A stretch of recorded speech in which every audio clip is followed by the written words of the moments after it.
Dobrý večer. Vítam vás naživo priamo z Vevo TV a prinášam vám bohužiaľ nie veľmi dobré správy. Nedávno začatá kauza o týraných psoch je snáď u konca. Nemenovaný užívateľ na Facebooku, ktorý zverejnil fotky nielen týraných psov, ale aj ostatných užívateľov, ktorí sa k tomuto týraniu zapojili, boli zablokovaní. Veríme, že toto je u konca a že aj nejakým spôsobom ľudia ostatní prispejú. Prispejú spôsobom tak, ako uviedli aj ostatní užívateľia Facebooku, že napíšu. Napíšu nielen do kriminovín alebo do konkurenčných firiem, ale napíšu aj napríklad na ochranu zvierat a chceme bojovať proti týraniu zvierat. Prosíme vás o to, prosíme o to, aby bolo zastavené týranie zvierat. Jedna vec je zviera rýchlo zabiť. Druhá vec je to zviera stiahnuť z kože a surovo týrať. Prosíme vás o to.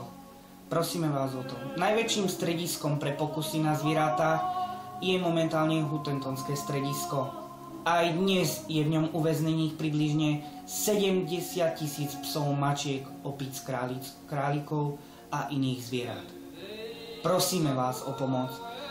A prosíme vás aj o to, ak náhodou vidíte niekoho, kto je na Facebooku a zverejňuje takéto nevhodné fotky, nielen o zvieratách, ale aj o ľuďoch, prosíme vás, aby ste ich zablokovali a nahlásili adminovi Facebooku.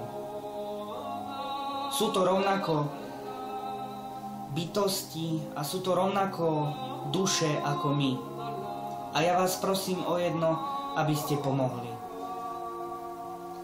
Verím, že toto všetko bude u konca a že zastavíme týmto týraniu nielen zvierat, ale aj ľudí na tomto svete. Ďakujeme vám veľmi pekne a veríme, že naša spolupráca nie je u konca, ale bude pokračovať aj naďalej. Ďakujeme vám veľmi pekne.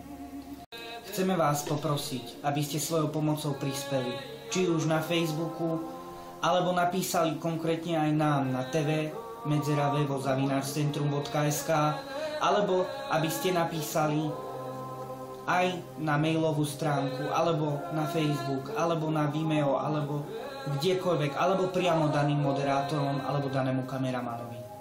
Ďakujeme vám veľmi pekne a budeme sa